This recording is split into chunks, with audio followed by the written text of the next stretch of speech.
أعوذ بالله من الشيطان الرجيم. بسم الله الرحمن الرحيم. الرحمن علم القرآن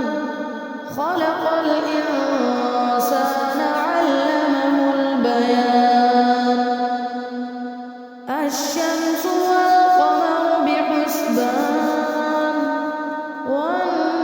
والنجم والشجر يسجدان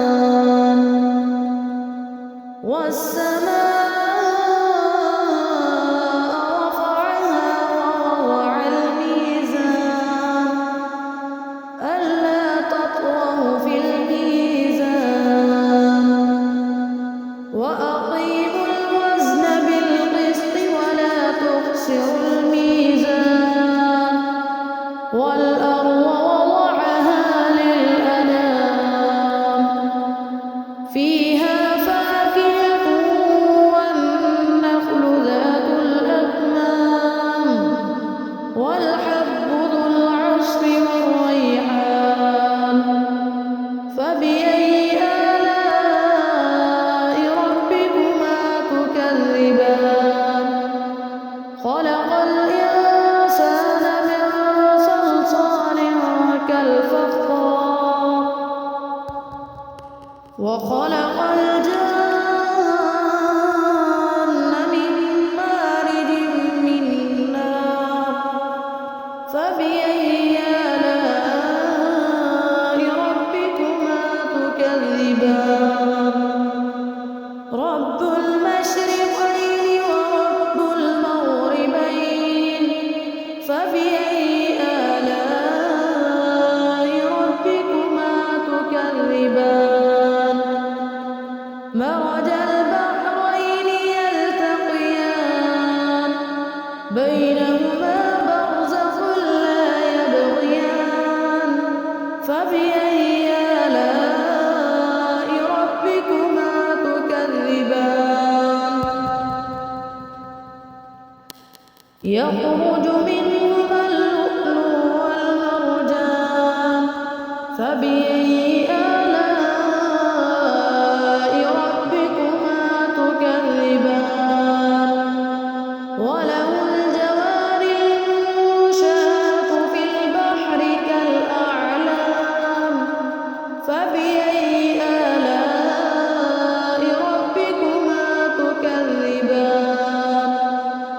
كل من عليها فان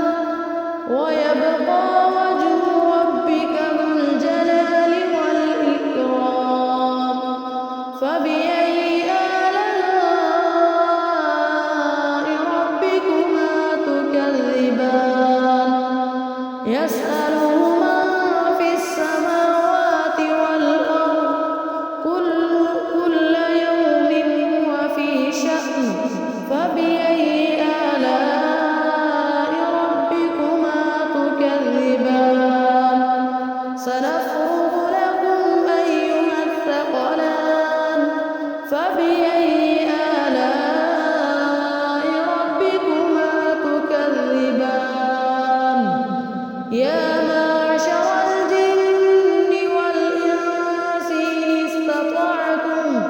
إن استطعتم أن تنفذوا من أقطار السماوات والأرض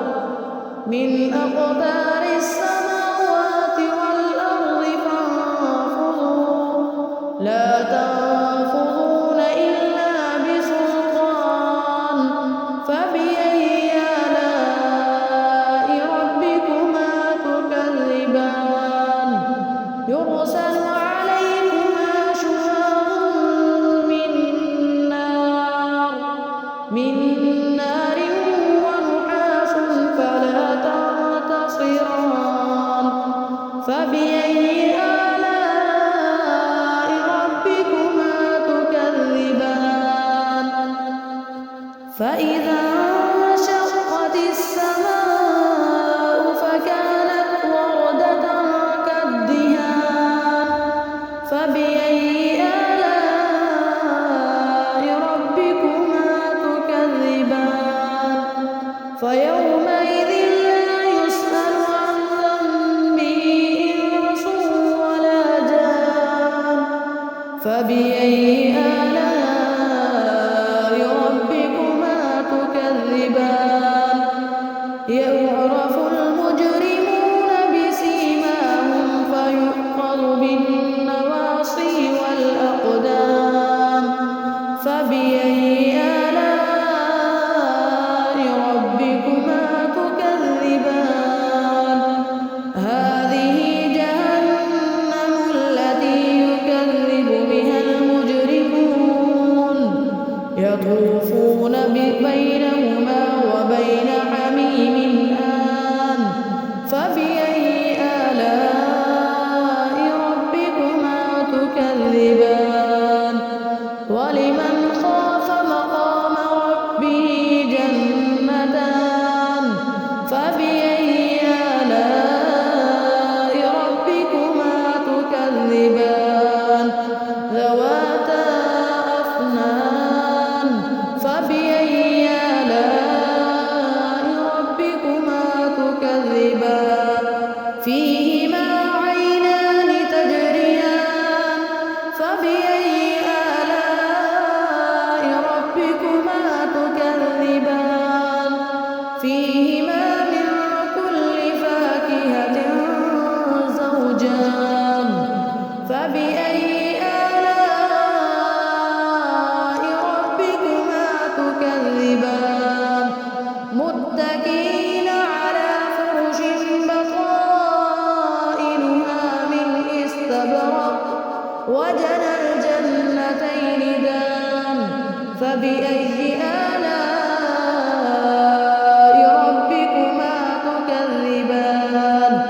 فيهن قاصرات الطرف لم يطمثهن إنس قبلهم ولا جان فبأي آلاء ربكما تكذبان كأنهن الياقوت والمرجان فبأي آلاء ربكما تكذبان هل جزاء الإحسان إلا الإحسان فبأي آلاء ربكما تكذبان ومن دونهما جنتان فبأي آلاء ربكما تكذبان مدهامتان فبأي آلاء ربكما تكذبان فيهما عينان نضاختان فبأي آلاء ربكما تكذبان فيهما فاكهة ونخل ورمان فبأي آلاء ربكما تكذبان فيهن خيرات حصان فبأي آلاء ربكما تكذبان حور مقصورات في الخيام فبأي آلاء ربكما تكذبان لم يطمثهن إنس قبلهم ولا جان فبأي آلاء ربكما تكذبان متكئين على رفرف خضر وعبقري حسان فبأي آلاء ربكما تكذبان تبارك اسم ربك ذو الجلال والإكرام صدق الله